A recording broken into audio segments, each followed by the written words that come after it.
for showing up, for listening, for sharing these episodes with friends and family members, for giving us feedback, for asking questions, for submitting topic ideas.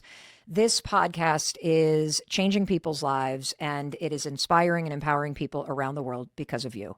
So thank you. And if you're brand new to the Mel Robbins podcast and this amazing, energizing group of people that listen to this podcast, I want to say welcome. I'm Mel Robbins. I'm a New York Times bestselling author, and I'm one of the most trusted experts in the world on behavior change and motivation. And today we've got a crazy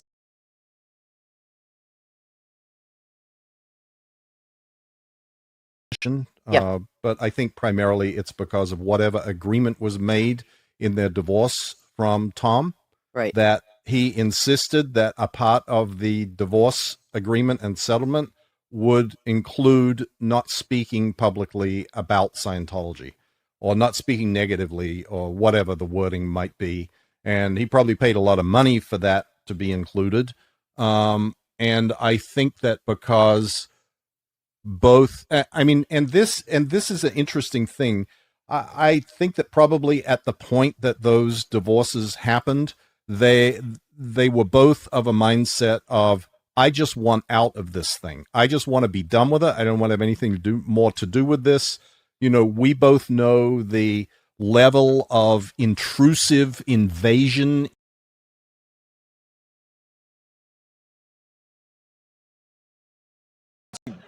Wouldn't pee in the... You said pee on me. It's called water sports, if you're looking for a term. I You know that. Yeah, I know you know that. All we're talking about is the fact that we do think about race when we're thinking about desire. And sometimes it can be detrimental to people. Today, I'm joined by Daily Show correspondent and huge NBA basketball fan and star of music and movies and films, Ronnie Chang. How you doing? I miss you, friend. Hey, good to see you, man. You can come back to the office, you know. Maybe. I don't know. Yeah, well, allowed to come back in. If you actually miss me, you would come back in. But then you know what? It's just good to see you virtually, friend. We're also joined by the author of the book, The Dating Divide, Race and Desire in the Era of Online Romance, Jennifer Lundquist. How are you doing today? Hi there. I'm very happy to be here. Thanks for having me. And I apologize in advance if Ronnie and I get to arguing. Just know that that's what we do with each.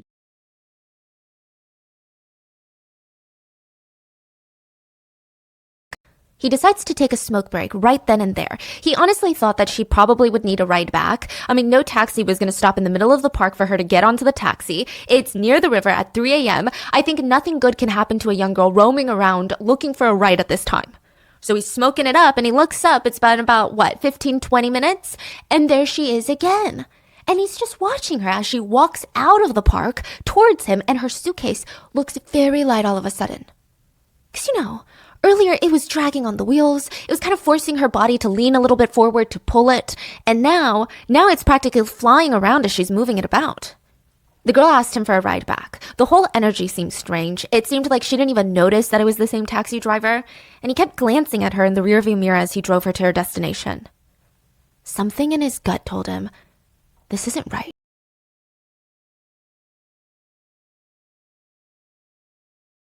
America has a lot of problems. I think that it's an extremely politically charged environment, perhaps the most politically charged environment on the planet. Politics is all anyone talks about all day, every day. The judicial system is politicized. The educational system is politicized. You couple in with the fact it's the most medicated country in the world. It's very unusual for someone who grew up in Europe to know a large percentage of his fellow students to be on some kind of anti-anxiety medication, some kind of depression medication. These SSRIs remove the humanity from the mind and just wipe their brain. You couple that with a hateful media, which is constantly spitting out hateful rhetoric.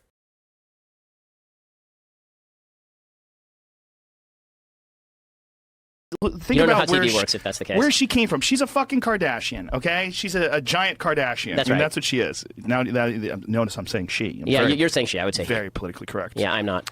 But the video where they circled her house and she was like moving in the shadows behind the drapes. Did you ever see that? No. It was wonderful. It was wonderful. It was like the first time she was revealing herself as this woman. So they're circling her house. She's this glorious house, and looks like it's in Malibu or somewhere. Where they're circling the house, and it's in the hills with a helicopter, filming. This is fucking high production value shit. Yeah. This isn't just hey, we met with Caitlin at home. Caitlin, tell us your troubles. Like Kristen Beck, the former Navy SEAL. Right. Who just sits down very reasonably and says, "This just feels better for me. This is who I am." Right. No.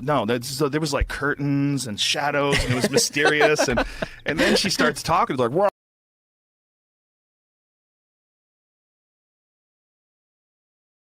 I'm sorry to bother you. May I go to the bathroom? Yeah, absolutely. Thank you.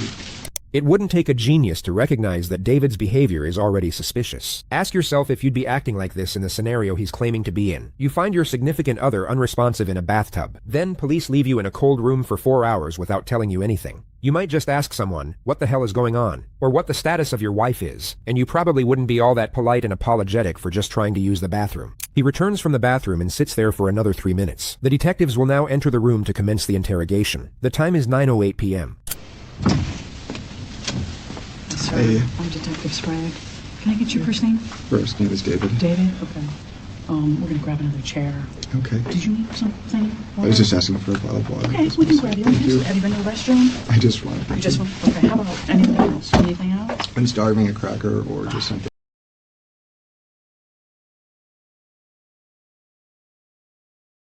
Spider-Verse set to release in theaters on February 14th. Sydney Sweeney, welcome to the show. Thank you. What's going through your head as you prepare to take on the Hot Ones lineup? Are you at all nervous going into this? I am so nervous. I am shaking right now. This is terrifying for me.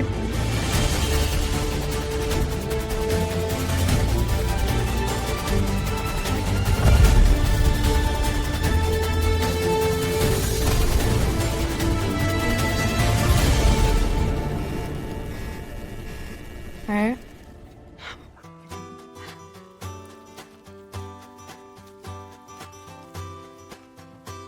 That's pretty good. I think I psyched myself too high and I'm good. Okay, I got this. I can see it. So there's been so much building.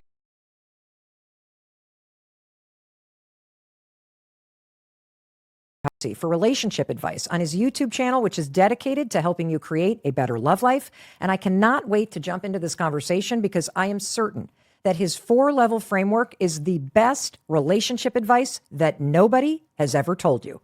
So without further ado, please help me welcome Matthew Hussey to the Mel Robbins podcast. Oh my gosh, you're in the house. I can't believe it. This is exciting. I've been waiting for this one. Oh, have you? Yeah. I'm looking forward to talking with you. Well, I've been waiting for you too because you run the #1 channel for advice on all of YouTube.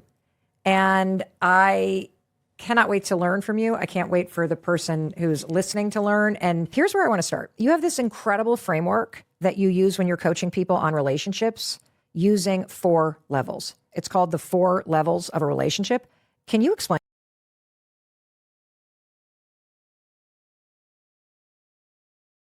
My boss at Grip Outreach for Youth, which was a nonprofit organization I worked for.